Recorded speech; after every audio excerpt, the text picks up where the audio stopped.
Hello दोस्तों, क्या हाल है आप लोगों के। मैं ऐसी उम्मीद कर रहा हूँ कि आप सब बढ़िया हैं और अपनी पढ़ाई कर रहे हैं।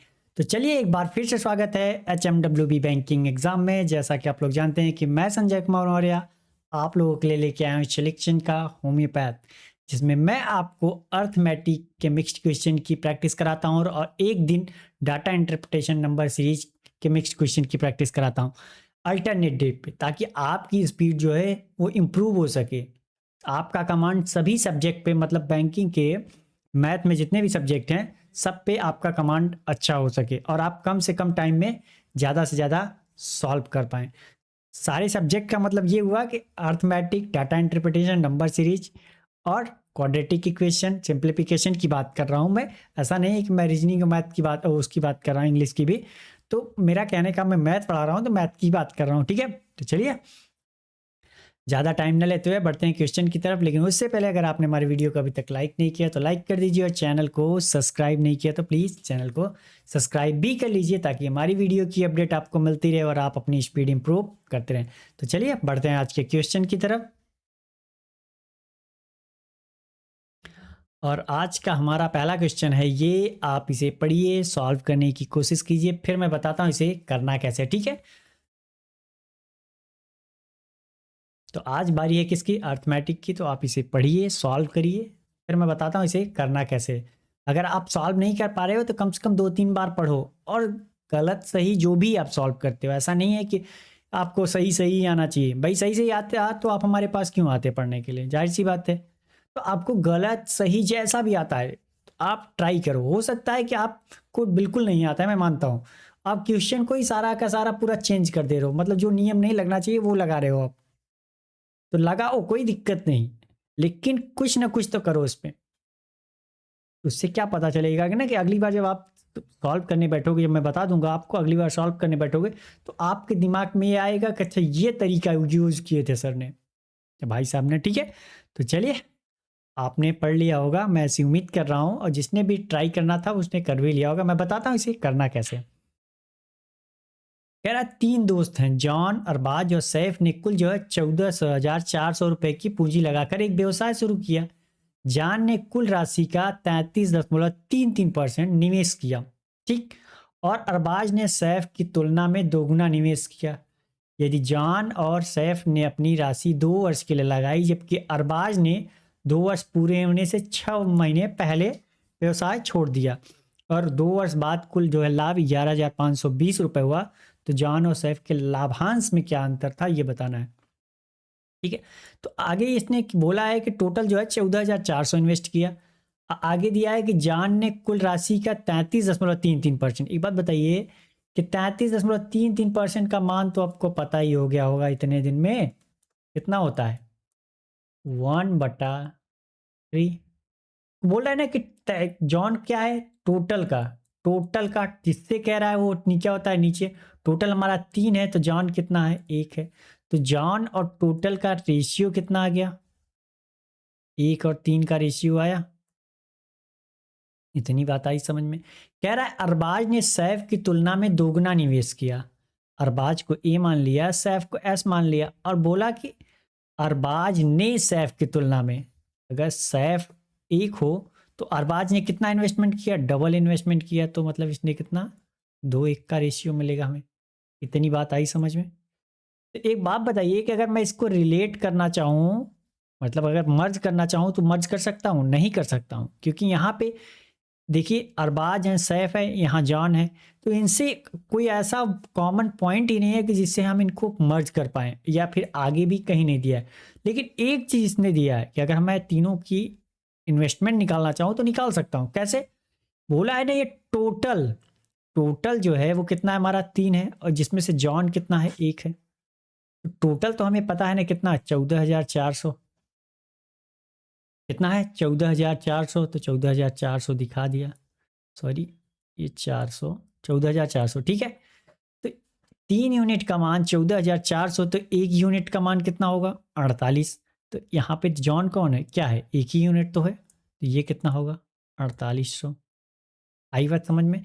3 यूनिट का मान 14,400 है, तो 1 यूनिट का मान कितना होगा, भाग दोगे 3 से तो कितना होगा, 4800। अगर एक यूनिट का मान 4800 निकल आया, ठीक है, तो इतना हो गया। अब तो जॉन का तो हमें पता हो गया ना। अब आप एक बात बताओ कि जॉन का हमें 4800 पता हो गया कि 4800 रुपये है, टोटल 14400 है। तो अरबाज और सैफ का कितना हुआ, फिर बचा कितना भाई? 4800 निकाल लिया तो 9600 बचा ना। कितना? 9600 रुपये अरबाज और सैफ का हुआ। इतनी बात आई समझ में? तो अरबाज और सैफ के बीच का जो इनकम है उनको किसके कितने में रेशियो में डिवाइड किया गया? 2 और 1 के। तो यहाँ पे अरबाज को कितना मिला? 2 यूनिट। और सैफ को कितना? 3 यूनिट, 1 यूनिट। तो टोटल कितना हुआ? 3 यूनिट बराबर कितना? 3 यूनिट बराबर कितना? 9600। बात आई समझ में? अगर आपको नहीं समझ में आ रही तो आप मान लो कि अरबाज को 2x मिला और सैफ को x मिला, तो 3x बराबर कितना होगा? 9600। भाई इनका जोड़ कितना है? 9600 है ना। तो 1 यूनिट का मैं यूनिट लिया हूँ, तो 1 यूनिट का मान कितना होगा? 3200। 1 यूनिट का मान 3200, तो सैफ का कितना हुआ? 3200। और अरबाज का कितना हो गया? 6400। अब एक बात बताइए कि तीनों की हमें इन्वेस्टमेंट पता चल गई कि नहीं? तीनों की इन्वेस्टमेंट पता चल गई कि नहीं चली गई? ठीक है, थोड़ी जगह कम है इसलिए मैं छोटा छोटा लिख रहा हूँ। तो तीनों के इन्वेस्टमेंट पता चल गया हमें।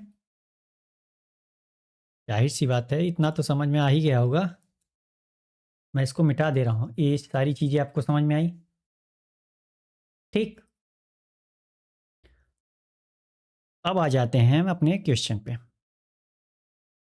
कह रहा है कि अरबाज ने यहाँ यदि जान और सैफ ने अपनी राशि 2 वर्षों के लिए लगाई, जबकि अरबाज ने 2 वर्षों में 6 महीने कम।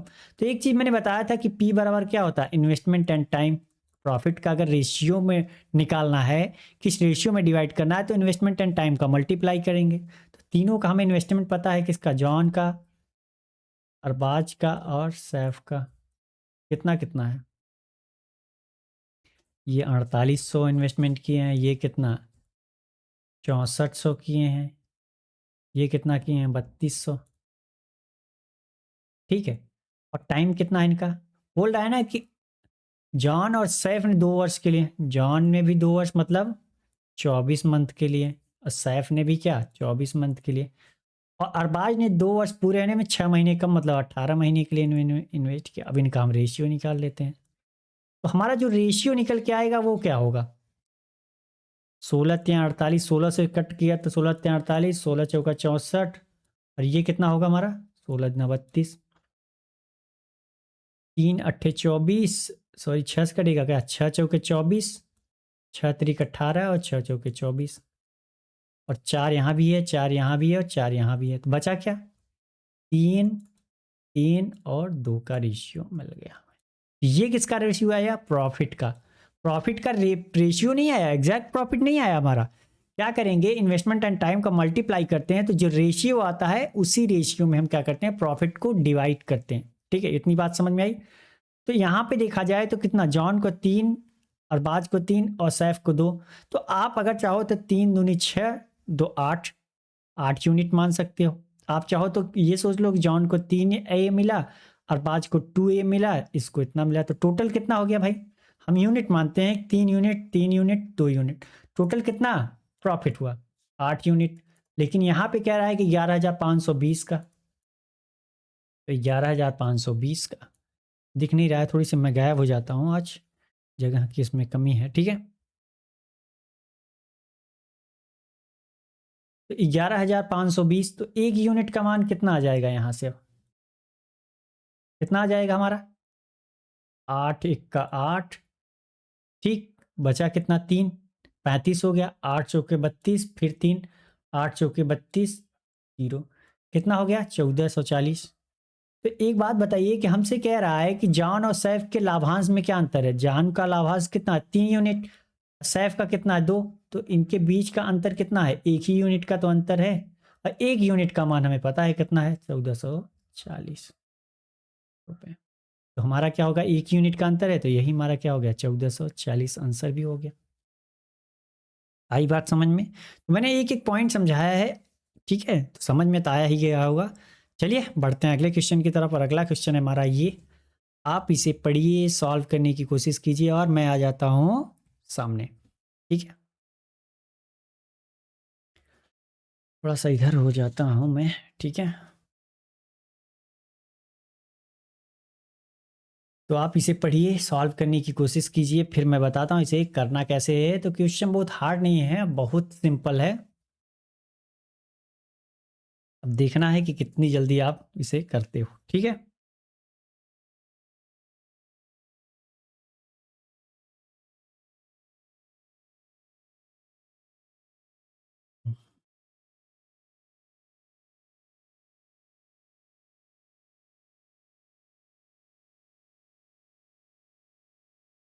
तो चलिए, आपने कर लिया। मैं ऐसी उम्मीद कर रहा हूँ कि आपने कर लिया होगा। नहीं किया तो पढ़ तो लिया ही होगा, ठीक है। मैं बताता हूँ इसे करना कैसे। कह रहा है शांत जल में एक नाव की गति जो है 19 किलोमीटर प्रति घंटा है। यदि नाव को धारा के अनुकूल 319 किमी तय करने में उतना ही समय लगता है जितना धारा के प्रतिकूल 99 किलोमीटर तय करने में लगता है, तो नाव की गति धारा की गति से कितनी है। तो यहाँ पे नाव की गति दे रखी है उसने,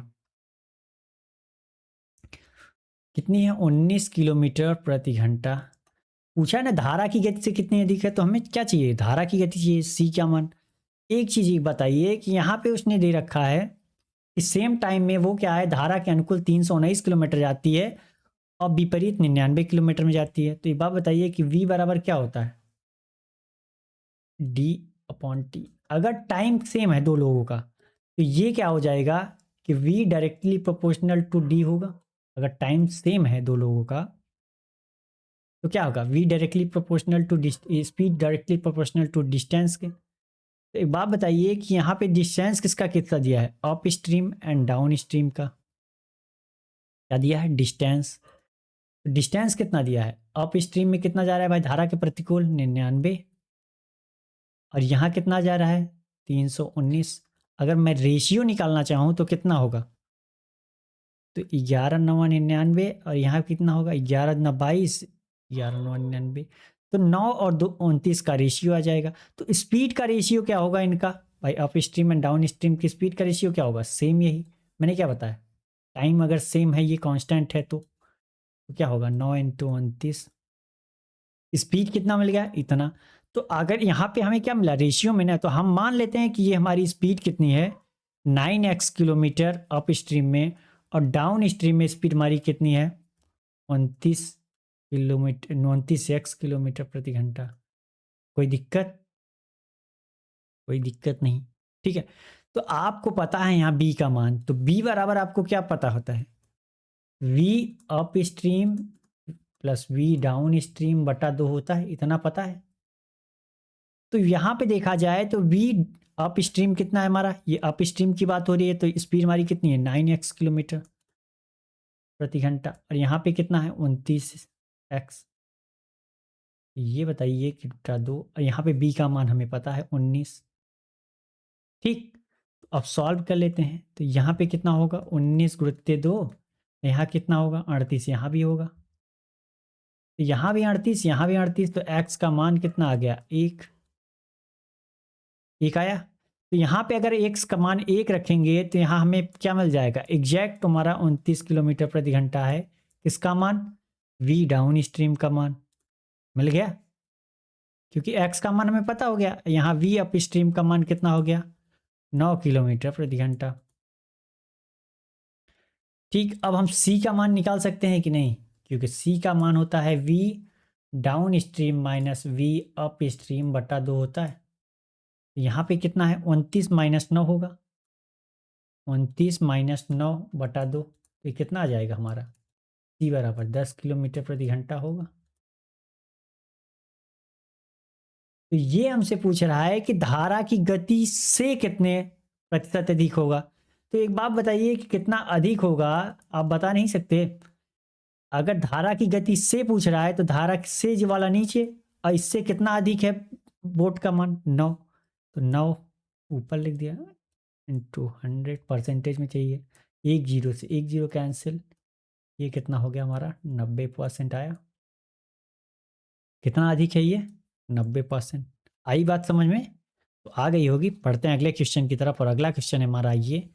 आप इसे पढ़िए, सॉल्व करने की कोशिश कीजिए, फिर मैं बताता हूँ इसे करना कैसे, ठीक है। तो इसको करने के दो तरीके हैं, आप चाहो तो बेसिक से कर सकते हो और एक जो है बहुत सिंपल शॉर्ट तरीका है मिक्सचर एलिगेशन।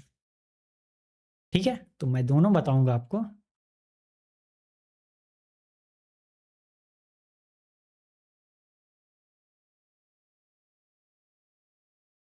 लेकिन आप इसे पढ़िए ध्यान से, ठीक है।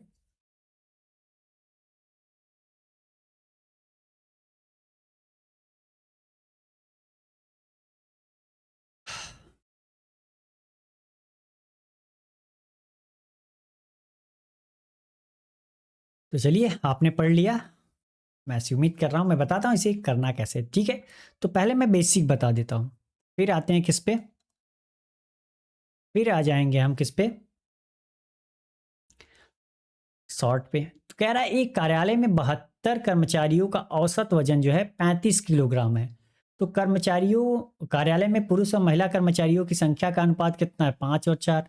यदि पुरुष कर्मचारी का औसत वजन महिला कर्मचारी के औसत वजन से 30% अधिक है, तो महिला कर्मचारी का औसत वजन ज्ञात करना है, ठीक है।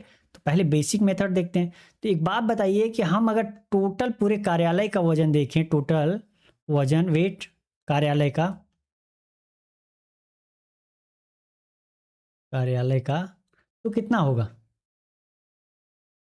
क्योंकि आपको पता है कि अगर हमें टोटल वेट चाहिए तो हमें क्या चाहिए, कर्मचारियों की संख्या इंटू एवरेज। क्योंकि पता है ना कि एवरेज बराबर क्या होता है, अगर हम किसी का एवरेज निकालते हैं तो total weight upon number of person. तो यहाँ पे नंबर ऑफ पर्सन, अगर हमें टोटल वेट चाहिए तो क्या करेंगे, नंबर ऑफ पर्सन में तो एवरेज से गुणा कर देंगे, तो हमारा क्या आ जाएगा, टोटल वेट आ जाएगा। आई बात समझ में इतनी? ठीक। आगे कह रहा है कार्यालय में पुरुष और महिला कर्मचारियों की संख्या का अनुपात दे रखा है। तो टोटल आप बताओ कि कितने कर्मचारी हैं, 72 है ना, जिसमें से मेल और फीमेल का रेशियो भी दे रखा है, फीमेल एंड मेल कितने के रेशियो में, 5 और 4 के। तो अगर 72 को 5 और 4 के रेशियो में तोड़ना हो तो तोड़ सकते हैं कि नहीं? आप चाहो तो इसको 5x मान लो, इसको 4x, 5 4 9, 9 बराबर कितना, 72।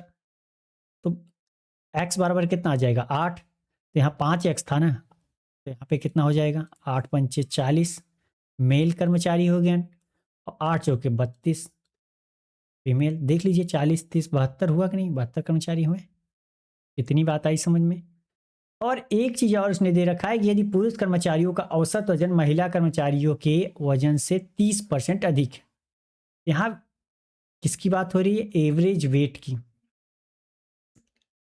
एवरेज वेट की बात हो रही है किसकी, मेल एंड फीमेल का।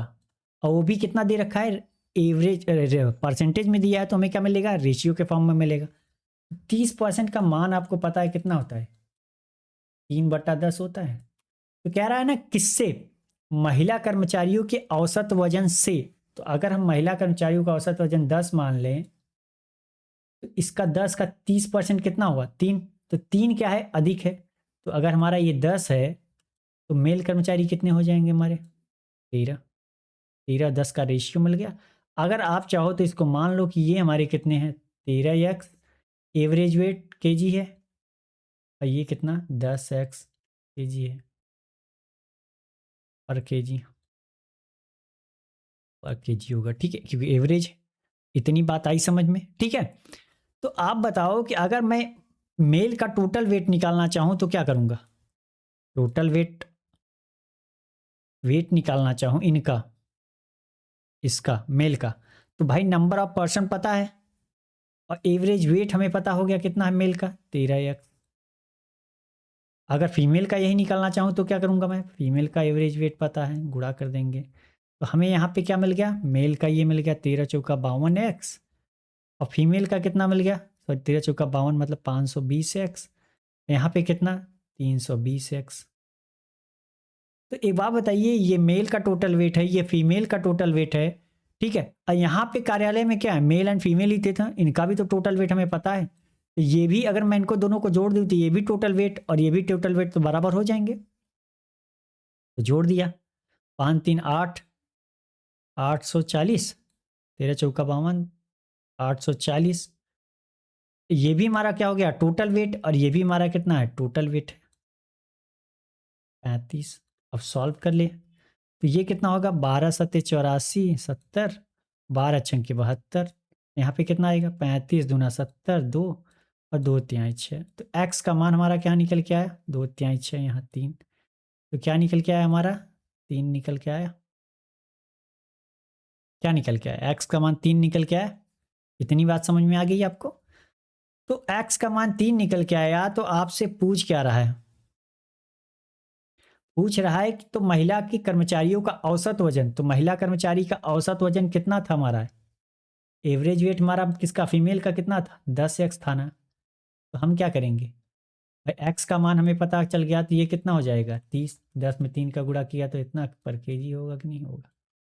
कौन सा सही हमारा, ये डी वाला। तो ये हमारा प्रॉपर बेसिक मेथड था, जो कि आपको समझ में आ गया होगा। आ गया।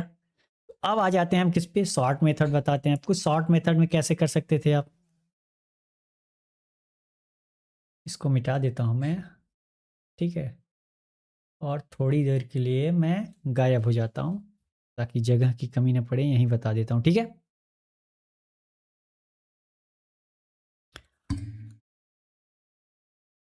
ठीक है, तो अब हम देख लेते हैं शॉर्ट मेथड हमारा क्या है। शॉर्ट मेथड, तो शॉर्ट मेथड मैंने क्या बताया कि मिक्सचर एलिगेशन से हो सकता है, क्योंकि यहाँ पे दे रखा है, उसने क्या देखा है, 72 कर्मचारी हैं, जिसमें से 35 केजी क्या है, कर्मचारियों का औसत वजन कितना है, ये हमारा क्या है, ऑल ओवर क्या है, एवरेज वेट है। ठीक, और यहाँ पे उसने दे रखा है, ये कंडीशन उसने दे रखी है कि मेल एंड फीमेल का जो है हमारा कितना आया था, 13 और 10 का क्या आया था, एवरेज वेट आया था रेशियो में। तो हमने कितना मान लिया इसको, 13x, इसको कितना माना, 10x माना था। ठीक, तो एक बात बताइए कि मेल का एवरेज फीमेल का average upon all over average, यहाँ पे क्या आता है, ऑल ओवर ने, ऑल ओवर एवरेज। तो मेल का हमें कितना है, 13x है, फीमेल का कितना है, 10x है। ठीक, ऑल ओवर कितना है हमारा, एवरेज वेट 35 है। और यहाँ पे क्या आता है भाई, नंबर ऑफ पर्सन, किसका रेशियो आता है, कर्मचारियों का रेशियो होती है ना, संख्या का रेशियो ही तो आता है, जो कि है कितना, मेल और फीमेल का रेशियो कितना है, 5 और 4 का। अब अगर इसे सॉल्व करना चाहो तो एक्स का मान निकालना चाहो तो नहीं निकल आएगा, निकल आएगा, जाहिर सी बात है दोस्त। ये कितना होगा, मैंने बताया ना, इसका गुणा इसमें करेंगे, इसका गुणा इसमें करेंगे, जोड़ करके 5 + 4 जोड़ के भाग दें, तो 13×5 = 65 एक्स प्लस 10×4 = 40 एक्स, और भाग किससे देंगे, 5 + 4 9 से, किसके बराबर आएगा ये, 35 के बराबर। ठीक है, तो अब यहाँ बगल में देख लेते हैं, ये कितना हो जाएगा, 105x/9 बराबर कितना, 35। तो 35 तेइयां कितना हो गया, 105, 3×3 = 9। एक्स बराबर हमारा कितना आ गया, 3 आ गया। एक्स बराबर कितना आ गया हमारा, 3 आया।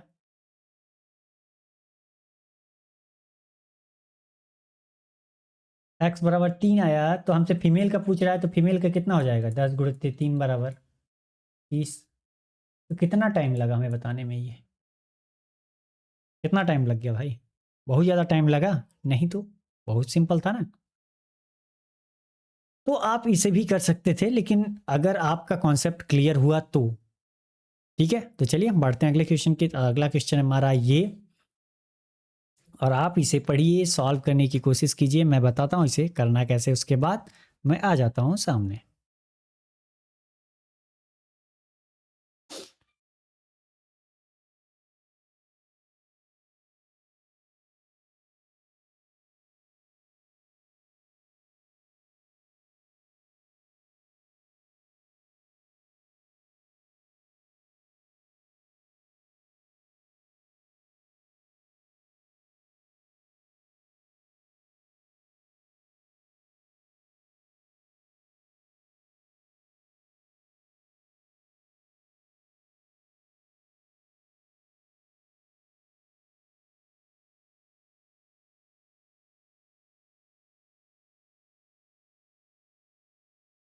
तो चलिए आपने पढ़ लिया, अब मेरी बारी है, मैं बताता हूँ इसे करना कैसे, ठीक है।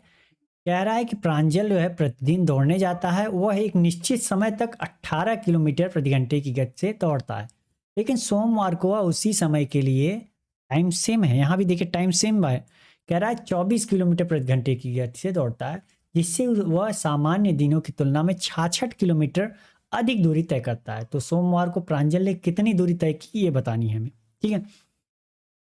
तो पिछले दिन मान लीजिए, पिछले कोई रविवार ही मान लेते हैं, रविवार शनिवार जो भी मान लीजिए, रविवार और सोमवार की बात हो रही है, संडे और मंडे की बात हो रही है। तो एक बात बताइए कि टाइम अगर उसने, मैंने क्या बताया अभी अभी, v बराबर क्या होता है, d अपॉन टी होता है। अगर t हमारा सेम है सबके लिए, हमेशा के लिए, जो स्पीड होगा वो डिस्टेंस के डायरेक्टली प्रोपोर्शनल होगा। इतनी बात समझ में आई थी, ठीक।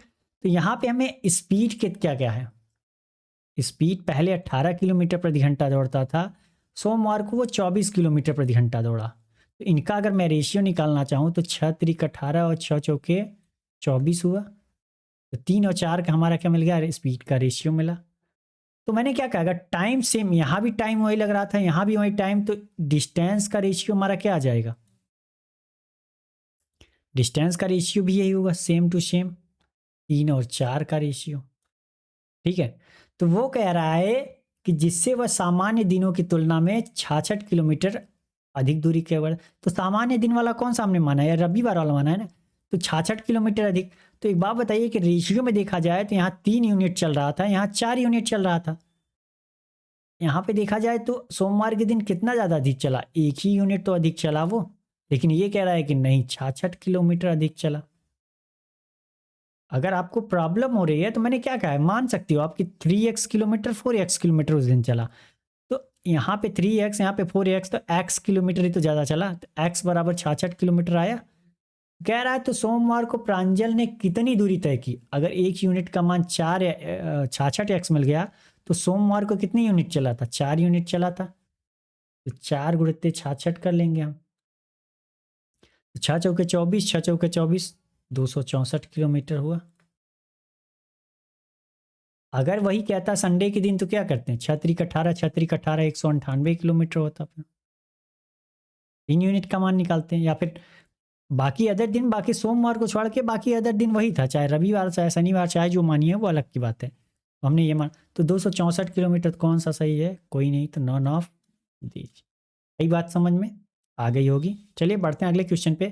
तो अगला क्वेश्चन है हमारा ये, ठीक है, आप इसे पढ़िए, सॉल्व करने की कोशिश कीजिए, फिर मैं बताता हूँ इसे करना कैसे, ठीक है।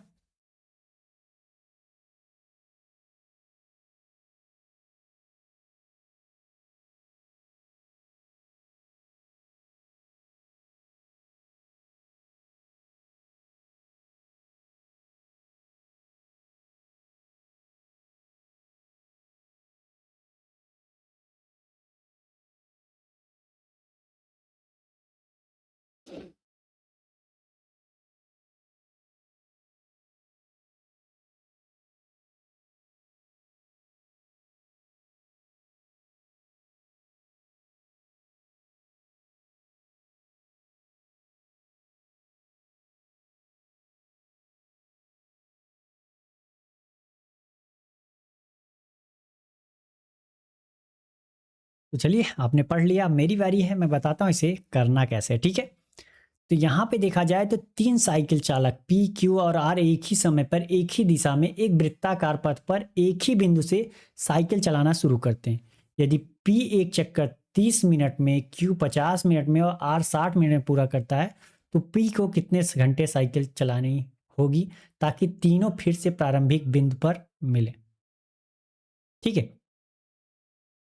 तो एक बात बताइए कि यहाँ पे वो कह रहा है कि एक बिंदु है, ठीक है, यहीं से P चल रहा है, यहीं से Q चल रहा है, यहीं से R चल रहा है, और ये क्या कर रहे हैं कि एक राउंड जैसे यहाँ से ये पूरा करने में, यहाँ वापस आने में कितना टाइम लगा रहा है, ये लगा रहा है 30 मिनट, ये लगा रहा है वहाँ से वापस आने में 50 मिनट, और ये जो लगा रहा है वो 60 मिनट लगा रहा है। तो कह रहा है अब कौन सा अगला टाइम होगा जब तीनों के तीनों फिर वापस यहाँ मिलेंगे। समझ रहे हैं मेरी बात? तो ये नहीं कहना बताना है हमें कि कितने राउंड लगाए, राउंड से मतलब नहीं है भाई। जिसकी स्पीड ज़्यादा होगी वो ज़्यादा राउंड लगाएगा, जिसकी स्पीड कम होगी वो कम राउंड लगाएगा। तो वो टाइम पूछ रहा है। तो एक बात बताइए, यहाँ पे पहुँचते पहुँचते तीनों का टाइम क्या होना चाहिए? सेम। ऐसा कोई टाइम होना चाहिए जो सेम हो, तभी तो यहाँ पे पहुँचेंगे। ऐसा कोई टाइम जो हो जो तीनों के लिए सेम होना चाहिए। राउंड पे डिपेंड नहीं करता। ये हो सकता है भाई ये 30 मिनट में एक राउंड लगा रहा है, ये 60 मिनट में, तो जाहिर सी बात है कि इसकी स्पीड क्या है? दुगना है आर वाले से। तो ये अगर एक राउंड लगाएगा तो ये 2 राउंड लगाएगा। राउंड से मतलब नहीं है, टाइम पूछ रहा है। तो एक बात बताइए कि इन तीनों के बीच ऐसा कौन सा टाइम है जिसमें ये क्या होंगे? तीनों कट जाएंगे। तो हम क्या करते हैं उसके लिए? एलसीएम ले लेते हैं इनका। इसका 30, 50 एंड 60 का टाइम का एलसीएम लेते हैं। तो यहाँ पे एलसीएम लेंगे तो कितना आएगा इनका एलसीएम? 300 आएगा। कितना आएगा? 300 मिनट, क्योंकि मिनट है सारी कहानी। तो एक बात बताइए कि ये वापस 300 मिनट बाद यहाँ पे वापस मिलेंगे, मिलेंगे कि नहीं? यहाँ पे देखा जाए तो अगर आप पूछे कि पी कितना चक्कर लगाएगा तो बता सकते हो भाई। एक चक्कर 30 मिनट में लगा रहा है तो ये 10 चक्कर, पी वाला 10 चक्कर लगा लेगा। क्यू वाला कितना? 6 चक्कर लगाएगा। और ये कितना चक्कर लगाएगा? 5 ही चक्कर लगाएगा। लेकिन ये क्या है कि 300 मिनट बाद ये वापस मिलेंगे यहाँ पे। तो जब भी ऐसे क्वेश्चन आए तो आपको कुछ नहीं करना है, जब टाइम का एलसीएम ले लेना है बस। एलसीएम लेके अगर मिनट में दिया है तो ठीक है, नहीं अगर हावर में दिया है तो चेंज कर लीजिए। 300 को अगर घंटे में चेंज करेंगे तो क्या देंगे? 60 से भाग दे दिया, ये कितना हो जाएगा? 6 पंचे 30, 5 घंटा लगेगा। 5 घंटे बाद वापस मिलेंगे। ये बात समझ में तो आ गई होगी समझ में? ठीक है, बढ़ते हैं अगले क्वेश्चन पे। तो अगला क्वेश्चन हमारा ये, आप इसे पढ़िए, सॉल्व करने की कोशिश कीजिए, फिर मैं बताता हूँ इसे करना कैसे। ठीक है,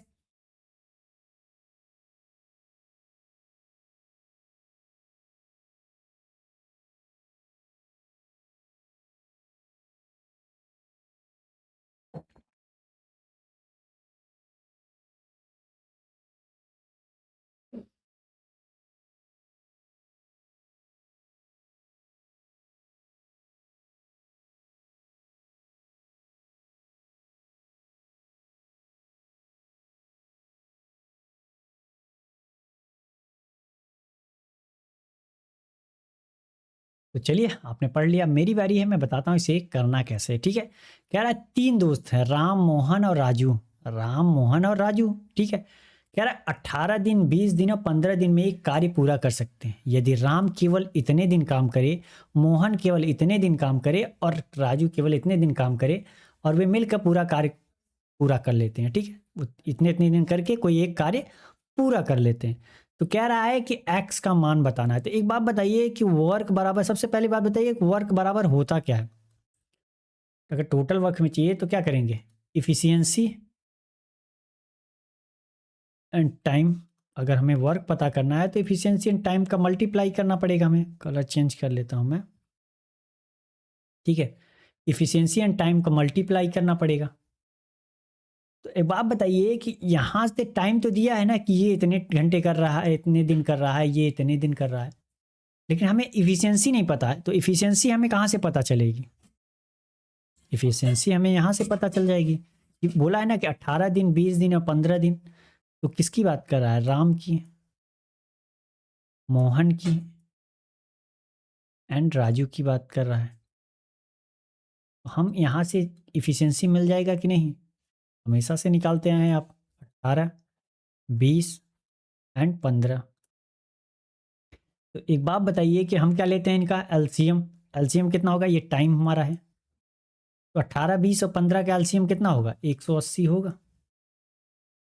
20 से कट जाएगा, 18 से कट जाएगा, तो ये हमारा क्या निकल के आया? Total work. अब आप सोच रहे होंगे कि एलसीएम लेने पर टोटल वर्क कहाँ से आ गया? तो मैंने कहा क्या, ये हमारा माना हुआ टोटल वर्क होता है, एग्जैक्ट टोटल वर्क नहीं होता, ये हमने माना है। आप मानने को यहाँ कुछ भी मान सकते हो। ठीक है, मैंने बताया है कुछ भी मान सकते हो, लेकिन जब टाइम से डिवाइड करोगे, अगर आपको क्या चाहिए? एफिशिएंसी चाहिए। इफिशियंसी चाहिए। जब टोटल वर्क में टाइम से डिवाइड करोगे तो इफिशियंसी क्या हमारी आएगी? अगर आपने अपने से माना हो तो हो सकता है कि इफिशियंसी हमारी दशमलव में आए, तो वो गड़बड़ हो सकता है, क्योंकि जब इफिशियंसी को हम सॉल्व करेंगे, कहीं यूज़ करेंगे तो दशमलव में आए रहेगा, तो कैलकुलेशन ज़्यादा बढ़ जाएगा आपका।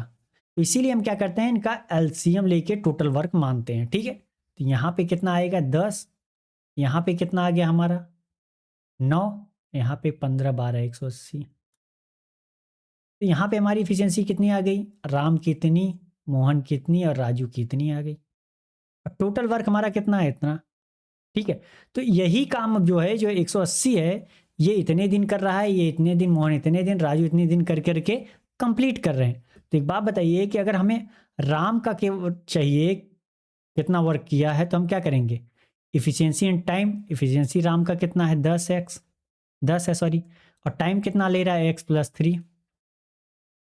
मोहन कितना कर रहा है, मोहन 9 की इफिशियंसी कितने दिन, 2x+2 दिन काम कर रहा है। और राजू कितने दिन, 12 की इफिशियंसी से कितने दिन, x+1 दिन काम कर रहा है। और काम क्या हो गया है, अब कंप्लीट हो गया। क्या हो गया, काम कंप्लीट हो गया। काम तो यही है हमारा ना, यही तो हमने किया है। अगर जो हमने माना है वही काम को कंप्लीट करेंगे, हर जगह वही काम लेंगे। तो यहाँ पे क्या है, हमारा काम कंप्लीट हो गया, तो ये भी भाई टोटल वर्क हो गया। अब हमारा ये भी टोटल वर्क ही है, जो हमने माना है ये टोटल वर्क है। तो ये क्या हो गए, आपस में बराबर हो जाएंगे। सॉल्व कर लेते हैं, तो ये कितना होगा, 10x+30 प्लस 9×2 = 18x+18, तो ये कितना होगा 12x+12, बराबर कितना हो जाएगा 180। तो एक बात बताइए कि यहाँ पे 10 18 और 12, 18 12 30, 10 40x हो गया यहाँ। ये 30 और यहाँ पे 18 12 30, 30×2 = 60, और 60 को इधर लेके जाएंगे तो क्या बचेगा, 120 बचेगा। तो x का मान कितना आ जाएगा, x का मान जाहिर सी बात है कितना आ जाएगा 3।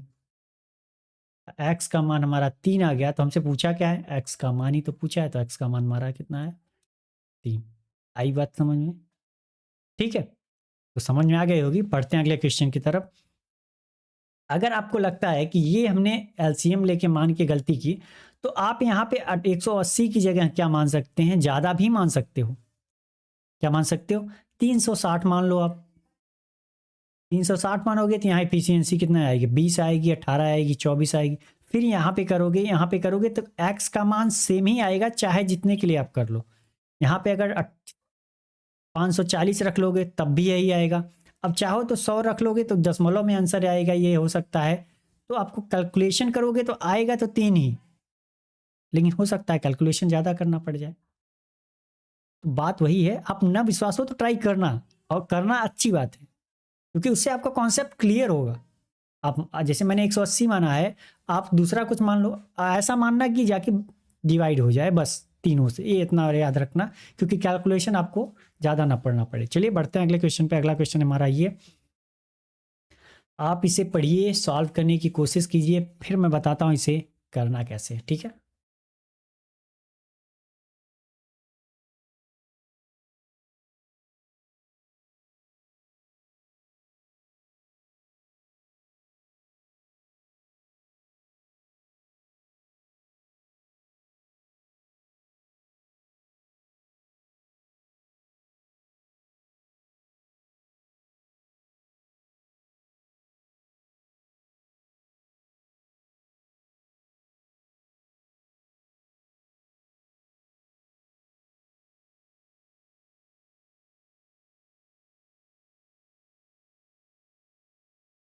चलिए तो आपने पढ़ लिया, मेरी बारी है, मैं बताता हूँ इसे करना कैसे। कह रहा है एक दुकानदार ने 5 मेजें खरीदी और प्रत्येक मेज का क्रय मूल्य समान है। मतलब 5 मेजें खरीदी जिनमें से सबका क्रय मूल्य समान है। उसने 3 मेजें 20% लाभ पर और शेष 10% हानि पर बेची। 5 में से 3 कह रहा है 20% लाभ पे, और बाकी जो बच गई 2 वो 10% हानि पे बेची। सॉरी, तो वो पहला कंडीशन। बाद में कह रहा है लेकिन यदि वह 2 मेजें 20% लाभ पे और बाकी 10% हानि पे बेचता तो उसे 24 रुपये कम लाभ होता। जो पहले लाभ हो रहा था उससे 24% कम लाभ होता। तो दुकानदार के लिए एक मेज का क्रय मूल्य ज्ञात कीजिए, ये वो पूछ रहा है। ठीक है, तो चलिए सॉल्व करते हैं।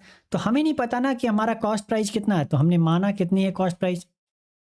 कॉस्ट प्राइस हमने कितना माना, 100x मान लिया। एक बात बताओ कि 5 मेज का कितना हो जाएगा, टेबल का कॉस्ट प्राइस कितनी हो जाएगी, 500x हो जाएगी। एक का 100x तो 5 का 500x। इतनी बात समझ में आई। तो ये कह रहा है कि 3 मेजें 20% के लाभ पे, तो टोटल कितनी माजी मेजें हैं। पहला कंडीशन है, 2 कंडीशन दिया है ना, पहला ये हो गया हमारा। 5 मेजों में से 3 उसने क्या किया और 2 क्या किया। तो 3 कह रहा है और 2 की बात हो रही है। तो 3 कह रहा है कि 20% प्रॉफिट पे बेचा। तो यहाँ पे कॉस्ट प्राइस कितनी थी, एक की बताइएगा कितनी थी, 100x थी, ठीक है। और इसने 20% प्रॉफिट पे बेचा इसको। तो अब एक की कॉस्ट सेलिंग प्राइस कितनी हो गई, एक की सेलिंग प्राइस कितनी हो गई, 120x हुआ।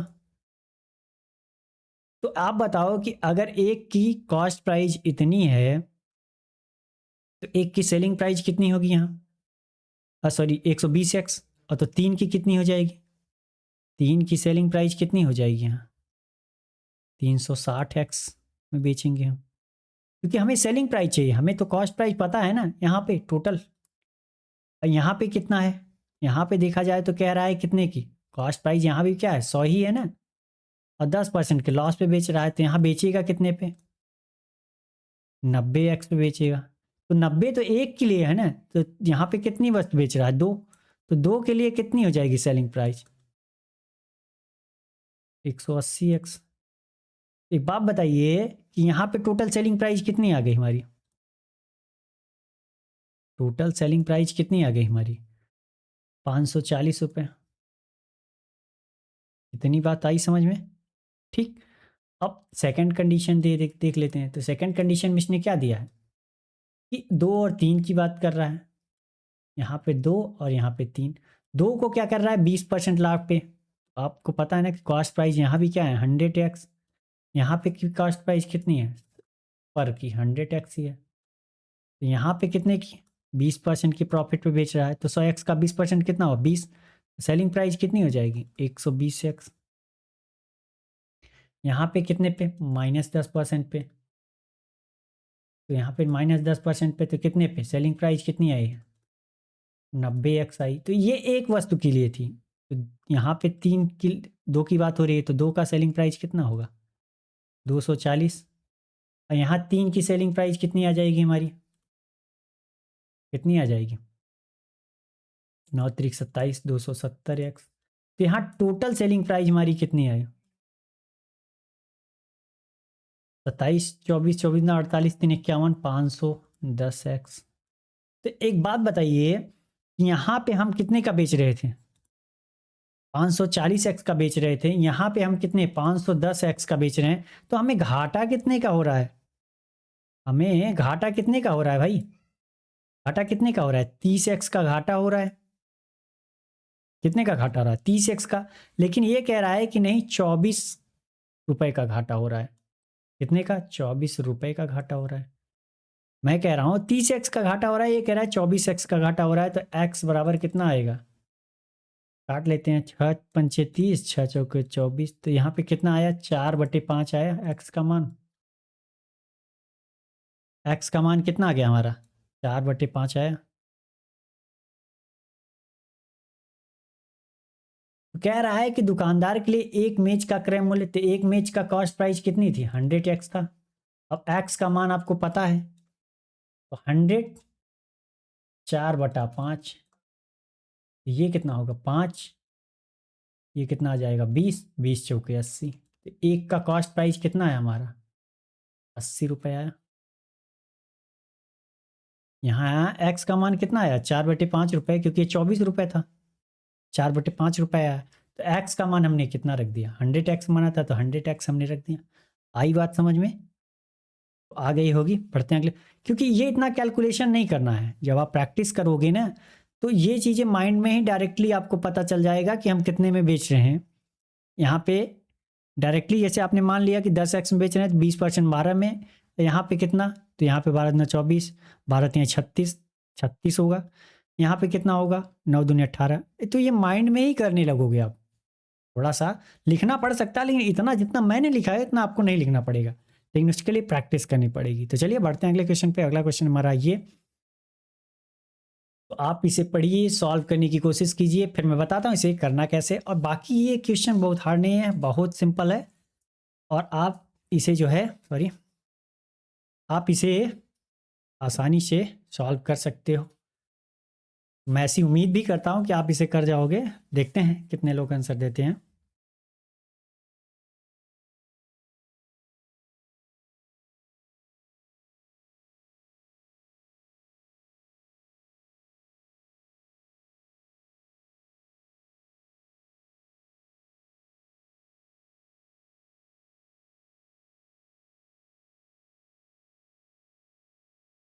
तो आप पढ़िए, इसे धड़ल्ले से करने की कोशिश कीजिए, फिर मैं बताता हूँ इसे करना कैसे, ठीक है।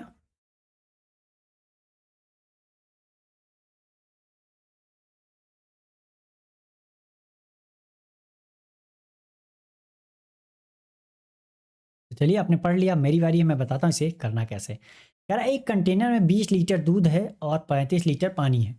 यदि कंटेनर से 20% दूध और 20% पानी निकाल दिया जाए और फिर कंटेनर में x लीटर दूध मिला दिया जाए, ताकि दूध और पानी का अनुपात जो है प्रारंभिक अनुपात के उलट जाए, तो x का मान बताना है। तो जो जो कह रहा है वो करते जाइए, देख लेते हैं। मिल्क एंड वाटर की बात कर रहा है, ठीक है। तो एग्जैक्ट वैल्यू दे रखी है, उसने बोला है कि 20 लीटर जो है हमारा और 35 लीटर पानी है। इतनी बात समझ में आई। तो यहाँ पे अभी रेशियो क्या है, क्योंकि रेशियो उल्टा करना है बोला है ना, तो यहाँ पे हमारी रेशियो कितना है, अगर हम रेशियो निकालना चाहें तो ये कितना आएगा हमारा। रेशियो अगर निकालना चाहें तो 5 चौका 20 और 5 सत्ते 35, 4 और 7 का रेशियो है अभी। तो ये कह रहा है कि अब हम इसमें से क्या कर रहे हैं कि 20% निकाल दे रहे हैं, और यहाँ से हम क्या निकाल रहे हैं, यहाँ से भी हम 20% निकाल दे रहे हैं। तो एक बात बताइए कि 20 का 20% कितना होगा, 20% मतलब 1/5, 1/5 कितना होगा, 4। तो 4 क्या कर रहे हैं, 4 लीटर हम निकाल रहे हैं ना, 20% निकाल रहे हैं, मतलब 20% कितना निकल के आया, 4। तो 4 लीटर निकल के आया, तो 4 लीटर हम क्या करेंगे, निकाल रहे हैं। तो ये हमने क्या किया, 4 लीटर हमने यहाँ ब्रैकेट में बना के निकाल दिए। तो यहाँ कितना बच गया, 16 लीटर बच गया। और 35 का अगर हम 20% निकालें तो कितना होगा, 35 लिख देता हूँ मैं, 1/5, क्योंकि 20% का मान कितना होता है, 1/5। तो 5 सत्ते 35, यहाँ 35 था सॉरी, 5 सत्ते 35, तो यह क्या आ गया, 7 लीटर आ गया। तो यहाँ पे अब कितना निकल जाएगा, 7 लीटर। तो यहाँ कितना बच गया, 28 बच गया। तो यहाँ पे देखा जाए तो ये 16 लीटर या 28 लीटर बच गया। कह रहा है कि फिर एक्स लीटर दूध मिलाया जाता है, तो हमने तो मिला दिया एक्स लीटर दूध।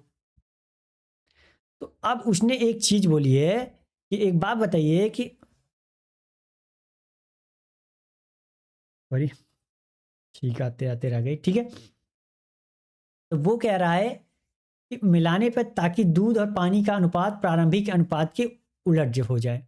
प्रारंभिक अनुपात कितना था, 4 और 5, तो उल्टा का हो जाए, तो 5 और 7 का रेशियो हो जाए। 5 और 7 का रेशियो कर दिया हमने, ठीक है।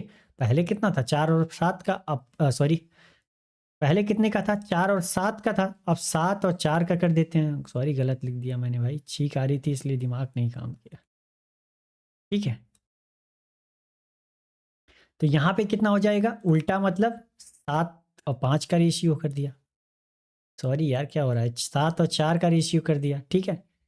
7 4 7 का था, 7 4 का कर दिया, उलट गया ना। तो एक बात बताइए कि हम मिला क्या रहे हैं इसमें, हम सिर्फ और सिर्फ दूध मिला रहे हैं, पानी तो मिला नहीं रहे। तो पानी तो यहाँ जितना था यहाँ भी तो इतना ही रहेगा, नीचे नहीं हो जाएगा। तो यहाँ 28 लीटर हमारा पानी था, तो यहाँ भी तो क्या रहेगा, 28 ही लीटर रहेगा ना फाइनल में भी। लेकिन यहाँ पे हमारा पानी कितना है, 4 यूनिट, तो 1 यूनिट का मान कितना आएगा, 7 लीटर। 4 यूनिट का मान 28, तो 1 यूनिट का मान कितना, 7। तो 7 यूनिट का मान कितना हो जाएगा, 49 लीटर यहाँ आएगा। कितना, 49 लीटर। पहले कितना था, 16 लीटर, अब कितना हो गया, 49 लीटर। तो एक्स का मान कितना बढ़ गया भाई, 35 लीटर बढ़ गया। कितना बढ़ गया, एक्स का मान हमारा कितना हो गया, 33 लीटर। तो इसमें कोई है नहीं, नन ऑफ दीज। तो हमने कितना मिलाया, 33 लीटर मिला है, तब जाके 7 और 4 का रेशियो हो गया। आई बात समझ में? तो आ गई होगी। बढ़ते हैं अगले क्वेश्चन पे। अगला क्वेश्चन हमारा ये, ठीक है। तो आप इसे पढ़िए, सॉल्व करने की कोशिश कीजिए, फिर मैं बताता हूँ इसे करना कैसे, ठीक है। तो क्वेश्चन बहुत हार्ड नहीं है, बहुत सिंपल है। देखते हैं कितने लोग करते हैं।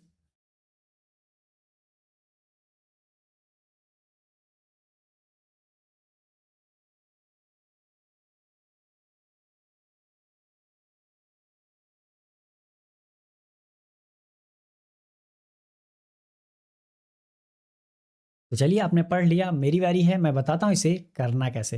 यार, एक दुकानदार ने किसी वस्तु का अंकित मूल्य उसके क्रय मूल्य से 20% अधिक अंकित किया, अधिक रखा, ठीक है। इसके बाद उसने अंकित मूल्य पर 2 क्रमिक छूट दी, x% की 2 क्रमिक छूट दी, x% की 2 छूट दी, एक मत नहीं, 2 दी, x ही परसेंट की। जैसे 10% यहाँ रहा होता तो 10% की उसने 2 छूट दी, ये कह रहा है काटला है, लेकिन यहाँ x है तो x% की 2 छूट दी।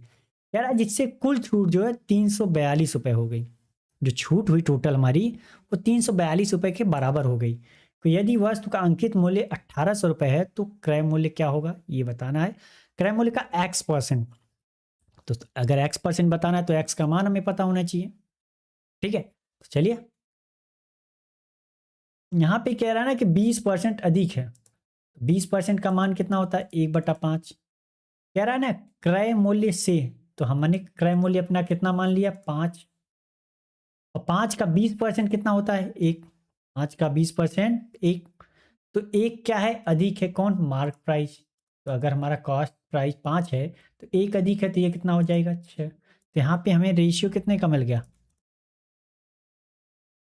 6 का।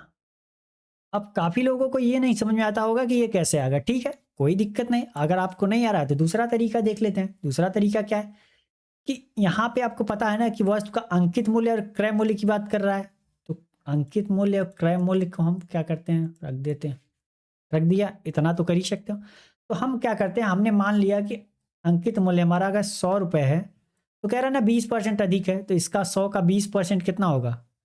अगर आप 100x मान लो, छोड़ो, कि हमने मान लिया कॉस्ट प्राइस हमारी 100x है, तो 100x का अगर 20% निकालोगे तो कितना आएगा, 20x ही आएगा।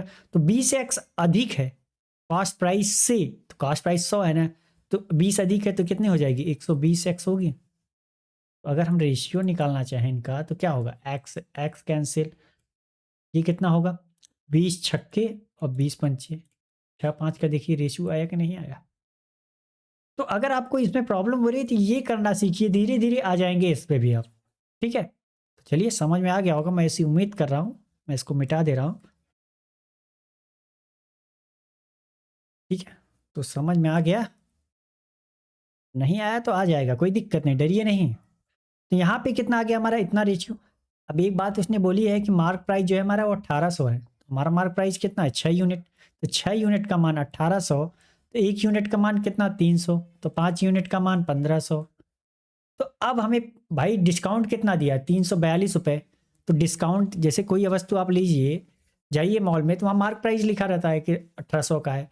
दुकानदार बोलता है कि मैं इस पे 300 का छूट दे देता हूँ, तो 300 का छूट देने के बाद वो बेचता किस पे, 18 का सामान था, 300 पे छूट दिया, 1500 को आपको बेचा उसने ना, तो उसके लिए सेलिंग प्राइस कितनी आ गई, सेलिंग प्राइस कितनी आएगी। तो यहाँ पे कह रहा है कि कितने का डिस्काउंट दिया हमें, 342 का ना।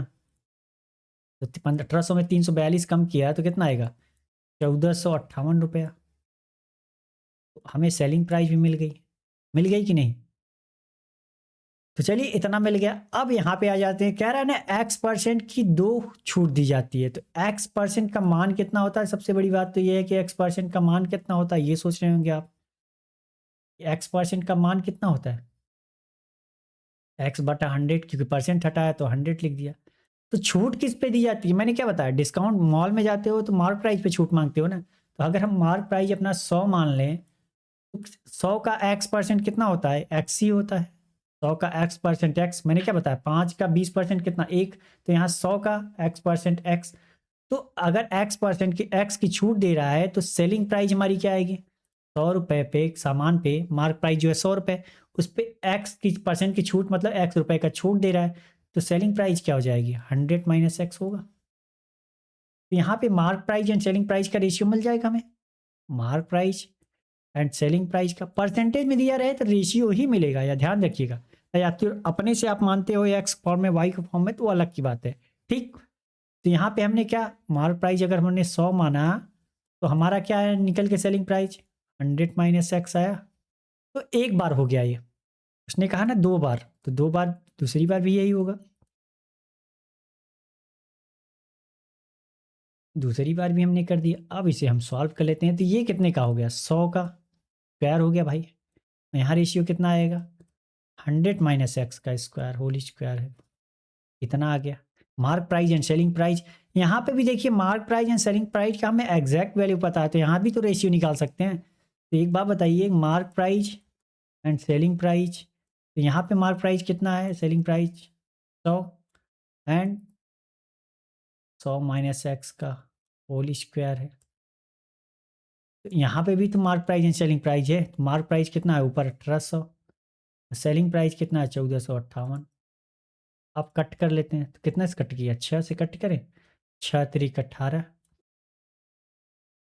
कितना 6 दूनी 12, 6 चौका 24, 6 3 18, 3 से कटेगा 100, तो 3 8 24, 3 81। तो यहाँ पे कितना आया है, यहाँ पे हमारा कितना आया 100 और 81। तो 100 और 81 किसका है, ये 10 का स्क्वायर है, ये कितना 81 कितने का है, 9 का स्क्वायर है। तो इस तरफ भी स्क्वायर इस तरफ भी स्क्वायर, तो क्या हो जाएंगे, गायब हो जाएंगे। तो यहाँ कितना बचा, 100 माइनस एक्स बचा, यहाँ कितना बच गया 10/9। तो एक जीरो से एक जीरो कैंसिल, इस तरफ गया तो 90 हो गया, और 90 और इधर कितना 100 माइनस एक्स। तो एक्स बराबर कितना आ गया हमारा, 10 आया। एक्स बराबर कितना आ गया हमारा 10, एक्स बराबर कितना आ गया हमारा भाई 10 आया। तो यही तो कह रहा है कि क्रय मूल्य का एक्स परसेंट, तो क्रय मूल्य हमारा कितना है, यही तो है। तो 1500 का एक्स परसेंट कितना होगा, 10% कितना होगा, 10 बटा परसेंटेज हटाया तो 10/100 किया, 1 2 0 1 0 2 0, तो कितना आ गया हमारा 150 आया, 150। आई बात समझ में, आ गई होगी, ठीक है। तो जब आप छोटी छोटी बातें सीखते हो ना, तो भी आपको मजा आता है पढ़ने में। अगर ये चीज़ें मैं अगर चाहूँ तो शॉर्ट में भी करा सकता था ये, कि डायरेक्टली इतना ये माइंड में आ जाता। जब सॉल्व करोगे तो ये माइंड में ही इतना आता है, ये मैं डायरेक्टली रेशियो में लिख सकता था, और यहाँ पे भी मैं निकाल सकता था। ज़्यादा से ज़्यादा 2 लाइन लिखना पड़ता मुझे, और आपका आंसर आपके सामने होता। लेकिन सब चीज़ें समझ में नहीं आती ना, आपको क्या आती, तो सबसे बड़ी बात है कि आपको समझ में आना चाहिए। समझ में जब आप आ जाएगा ना, तो शॉर्ट अपने आप ही कर लोगे आप। चलिए बढ़ते हैं अगले क्वेश्चन की तरफ। अगला क्वेश्चन है हमारा ये, और आप इसे पढ़िए, सॉल्व करने की कोशिश कीजिए, फिर मैं बताता हूँ इसे करना कैसे है।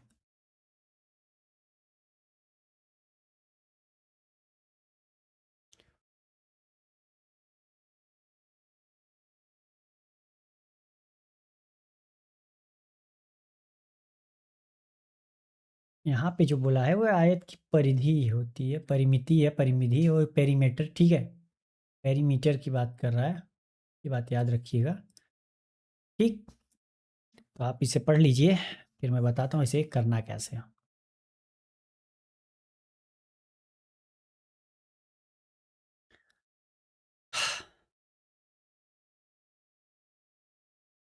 तो चलिए आपने पढ़ लिया, मैं ऐसी उम्मीद कर रहा हूँ, मैं बताता हूँ इसे करना कैसे, ठीक है। कह रहा है किसी आयत के क्षेत्रफल और उसकी लंबाई का अनुपात जो है 14 और 1 का है। आयत की परिमिति मतलब पेरीमीटर 58 सेंटीमीटर है। यदि आयत की लंबाई किसी वर्ग की भुजा से 3 सेंटीमीटर कम है, तो उस वर्ग का क्षेत्रफल बताना है। तो आप बताइए कि यहाँ पे बोला है किसी आयत का क्षेत्रफल, तो आयत का क्षेत्रफल और क्या, उसकी लंबाई, आयत की ही लंबाई की बात हो रही है। तो आयत का क्षेत्रफल क्या होता है, लंबाई गुणित चौड़ाई, L/B, और इसका लंबाई क्या होती है L, जो कि रेशियो कितना दिया है 14 और 1 का। तो सॉल्व कर लेते हैं, L से L कैंसिल, B बराबर कितना आ गया हमारा 14, B बराबर कितना 14 मिल गया। और यहाँ पे कह रहा है परिमिति मतलब परिधि बराबर क्या होता है 2L + B बराबर कितना 58 दिया है। तो अगर 2 से कैंसिल किया तो 29, और यहाँ पे हम b का मान 14 रख दें तो l का मान कितना आ जाएगा, 15 14 29 होता है, 15 से। इतनी बात समझ में आई। तो आगे कह रहा है यदि आयत की लंबाई किसी वर्ग की भुजा से 3 सेंटीमीटर कम है, लंबाई जो है वो भुजा से, वर्ग की भुजा से 3 सेंटीमीटर कम है, तो जाहिर सी बात है कि उसकी भुजा कितनी होगी, 18, क्योंकि 18 से ये क्या है, 3 कम है ना, तो ये 18 होगा। ये क्या आ गया हमारा, 18 सेंटीमीटर आया। तो कह रहा है उस वर्ग का क्षेत्रफल, तो वर्ग का क्षेत्रफल निकालने का फॉर्मूला क्या होता है, सीधा सीधा क्या होता है, ए स्क्वायर। ए स्क्वायर क्यों क्या होता है, क्योंकि लंबाई एंड चौड़ाई उसका सेम होता है, तो इसलिए ए स्क्वायर। तो 18 का स्क्वायर कर दिया तो कितना आएगा, 324 आएगा सेंटीमीटर स्क्वायर। कौन सा सही हमारा, ये सी वाला। तो ये क्वेश्चन तो बहुत हार्ड नहीं था, बहुत सिंपल था, और आपने कर भी लिया होगा, मैं ऐसी उम्मीद कर रहा हूँ। ठीक है, तो चलिए आज के लिए बस इतना ही। अगर ये मेरा पढ़ाना आपको अच्छा लग रहा है तो वीडियो लाइक करके जाएं, और अभी तक आपने अपने दोस्तों के साथ शेयर नहीं किया तो प्लीज़ उनको भी शेयर कर दो, कि उनको भी इस वीडियो की प्रॉफिट मिल सके और वो भी अपनी स्पीड इम्प्रूव कर सके। और अभी तक आपने चैनल को सब्सक्राइब नहीं किया तो प्लीज़ चैनल को सब्सक्राइब भी कर लीजिए, ताकि हमारी वीडियो की अपडेट मिलती रहे और आप अपनी स्पीड इम्प्रूव करते रहें। तो चलिए मिलते हैं नेक्स्ट डे एक नए क्वेश्चन और एक नए जोश के साथ, तब तक के लिए थैंक यू, बाय बाय।